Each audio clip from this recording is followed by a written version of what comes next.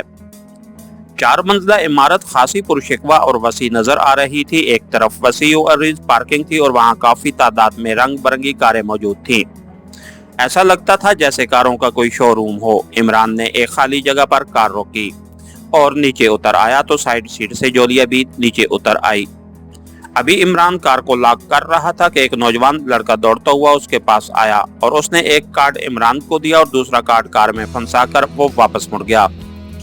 سنو، عمران نے کہا۔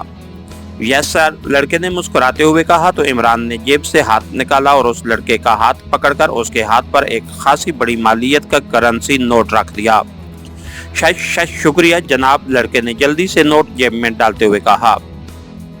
ایک نوٹ اور مل سکتا ہے اگر تم اتنا بتا دو کہ جناب جیفٹ کے آفس کا عقبی راستہ کدھر سے ہے، ہم انہیں سرپرائز دینا چاہتے ہیں۔ بولو، عمران نے جیب سے ایک اور نوٹ نکال کر جھلک دکھاتے ہوئے کہا۔ لیکن اس راستے کا دروازہ اندر سے کھلتا ہے اور وہ شاید بند ہوگا، لڑکے نے جواب دیتے ہوئے کہا۔ تم یہ بات چھوڑو، راستہ بتاؤ، عمران نے کہا تو لڑکے نے تیز تیز لہجے میں راستہ سمجھانا شروع کر دیا۔ عمران نے 2-3 سوال کیے اور پھر نوٹ پارکنگ بوائے کے ہاتھ میں دے دیا۔ تھینک یو، عمران نے کہا تو لڑکا سلام کر کے واپس چلا گیا۔ اندر سے راستہ بند ہوا تو پھر تم کیا کرو گے؟ جولیا نے کہا۔ پھر ہجر و فراق کے گیت گاؤں گا، عمران نے کہا تو جولیا بے اختیار ہنس پڑی۔ تمہیں ہجر و فراق کے معنی بھی معلوم ہے؟ جولیا نے ہنستے ہوئے کہا۔ ہاں، ہجر کا مطلب ہے جولیانا فٹر واٹر اور فراق کا مطلب مفلس اور کلاش علی عمران، عمران نے کہا تو جولیا ایک بار پھر ہنس پڑی۔ کاش اللہ تعالیٰ تمہیں کچھ عقل بھی عنایت کر دیتا، جولیا نے ایک طویل سانس لیتے ہوئے کہا تو جولیا کے اس فکرے پر عمران بے اختیار ہنس پڑا۔ عقل ہوتی تو کم از کم ہجر و فراق کے گیت تو نہ گانے پڑتے، عمران نے کہا تو جولیا جواب دیتے دیتے خاموش ہو گئی، کیونکہ وہ کلب کے مین گیٹ کے سامنے پہنچ گئے تھے۔ لیکن عمران نے چونکہ عقبی راستے سے جانا تھا اس لیے وہ آگے بڑھ گیا۔ جولیا بھی اس کے ساتھ تھی اور پھر وہ ایک بند دروازے کے ساتھ پہنچ کر رک گئے۔ دروازہ لاکڈ تھا۔ عمران نے جیب سے ماسٹر کی نکالی اور ہینڈل کے نیچے موجود کی ہول میں چابی ڈال کر اسے مخصوص انداز میں دائیں بائیں گھمایا تو چند لمحوں بعد ہلکی سی کٹاک کی آواز سنائی دی تو عمران نے چابی واپس کھینچ کر ہینڈل کو دبایا تو دروازہ اندر کی طرف کھلتا چلا گیا۔ سامنے سیڑھیاں اوپر کی طرف جاتی دکھائی دے رہی تھی، لیکن دروازے سے کچھ فاصلے پر لفٹ بھی موجود تھی۔ آؤ، عمران نے کہا اور آگے بڑھ گیا۔ جولیا اس کے پیچھے اندر داخل ہوئی تو عمران نے دروازہ بند کر کے لاک کر دیا۔ کٹاک کی ہلکی سی آواز کے ساتھ ہی دروازہ لاک ہو گیا تو عمران لفٹ کی طرف بڑھا۔ اس کا دروازہ بھی اندر سے بند تھا، اسے بھی عمران نے ماسٹر کی کے ذریعے کھولا اور پھر اس نے جولیا کو لفٹ میں داخل ہونے کا اشارہ کیا اور جولیا کے لفٹ میں داخل ہونے کے بعد وہ خود بھی اندر آ گیا اور لفٹ کا دروازہ بند کر دیا اور سائیڈ میں موجود نمبر پلیٹس پر موجود 1 سے 6 تک میں سے 4 نمبر پریس کر دیا، کیونکہ اسے بتایا گیا تھا کہ جیفٹ کا آفس 4تھی منزل پر اور رہائش 6ٹھی منزل پر تھی۔ تھوڑی دیر بعد لفٹ رک گئی تو عمران نے دروازہ کھولا اور باہر برآمدے میں آ گیا۔ جولیا بھی اس کے پیچھے باہر آ گئی۔ سامنے ایک راہداری تھی جو آگے جا کر ایک اور راہداری سے ملتی تھی۔ لفٹ سے باہر آ کر دونوں آگے بڑھنے لگے، لیکن اسی لمحے راہداری میں 2 مسلح گارڈز داخل ہوئے اور اپنے سامنے عمران اور جولیا کو دیکھ کر بے اختیار اچھل پڑے۔ تم کون ہو؟ کہاں سے آئے ہو؟ دونوں نے بجلی کی سی تیزی سے مشین گنیں کاندھوں سے اتار کر ان کا رخ ان کی طرف کرتے ہوئے کہا۔ کیا مطلب؟ کیا جیفرڈ اپنے مہمانوں سے ایسا سلوک کرتا ہے؟ عمران نے قدرے سخت لہجے میں کہا۔ آپ مہمان ہیں لیکن انہوں نے تو انفارم نہیں کیا، ایک گارڈ نے کہا۔ یہ اس سے پوچھو جس نے کہا تھا کہ میرے آفس کے ایک بھی راستے سے آؤ تاکہ کوئی ہمیں دیکھ نہ لے۔ ہم جیفرڈ کے لیے لاکھوں ڈالرز کا کام لے کر آئے ہیں اور ہم جیفرڈ کی بجائے کسی اور کے پاس بھی جا سکتے تھے، عمران نے تیز لہجے میں کہا۔ اوکے، تم جا سکتے ہو، گارڈ نے مشین گن ایک طرف کرتے ہوئے کہا تو عمران اور جولیا آگے بڑھ گئے۔ دونوں گارڈز اب ان کے پیچھے چل رہے تھے لیکن مشین گنیں ان کے ہاتھوں میں تھیں۔ سائیڈ پر ایک کمرے کی سائیڈ دیوار پر جیفرڈ کی نیم پلیٹ بھی موجود تھی۔ دروازہ بند تھا، عمران نے اس پر دباؤ ڈالا تو دروازہ کھلتا چلا گیا اور عمران اندر داخل ہو گیا۔ سامنے میز کے پیچھے کرسی پر بیٹھے ایک ادھیڑ عمر آدمی کو دیکھ کر وہ بے اختیار چونک پڑا، کیونکہ اسے یاد آ گیا تھا کہ ریڈ ایجنسی میں کام کرنے والا جیفرڈ کون تھا۔ اسے یاد آ گیا کہ اقوام متحدہ کے تحت ایک مشن پر دونوں نے کام کیا تھا۔ Hello mister Jeffard long shoes, Imran نے کہا تو جیفرڈ بے اختیار اچھل پڑا۔ اس کے چہرے پر انتہائی حیرت کے تاثرات اوپر آئے۔ تم ہو کون؟ بولو کون ہو ورنہ، جیفرڈ نے میز کی دراز کھولنے کی کوشش کرتے ہوئے کہا، لیکن شاید بخلاہٹ کی وجہ سے وہ نہ صحیح طرح دراز کھول سکا اور نہ ہی اس میں موجود مشین پسٹل نکال سکا۔ میں اپنا تعارف کرا دوں، میرا نام علی عمران MSc DSc آکسن ہے، عمران نے کہا تو بخلایا ہوا جیفرڈ مزید بخلا گیا۔ عمران کیا مطلب؟ یہ کیسے ہو سکتا ہے؟ وہ تو جیفرڈ نے اور زیادہ بکھائے ہوئے لہجے میں کہا۔ میں اس وقت میک اپ میں ہوں، میرے ساتھ میری ساتھی ہے جولیانا۔ مجھے معلوم ہے کہ تمہارے آدمی ایئرپورٹ پر ہمیں ہلاک کرنے کے لیے گئے تھے اور یقیناً انہوں نے اب تک اپنی ناکامی کی رپورٹ تمہیں دے دی ہوگی، لیکن ہم فی الحال دوستانہ تعلقات کی بنا پر خود چل کر تمہارے پاس آئے ہیں، ورنہ اب تک تمہارے اس خوبصورت کلب کی عمارت راکھ کا ڈھیر بن چکی ہوتی۔ اس لیے اطمینان سے بیٹھ کر بات کرو، شاید تمہاری مشکل کا کوئی اچھا حل نکل آئے، عمران نے کہا۔ میرے آدمی تمہارے قتل کے لیے گئے تھے، کیا کہہ رہے ہو؟ بہرحال بیٹھو اور آپ بھی مس جولیانا، جیفرڈ نے کہا تو عمران اور جولیا دونوں کرسیوں پر بیٹھ گئے۔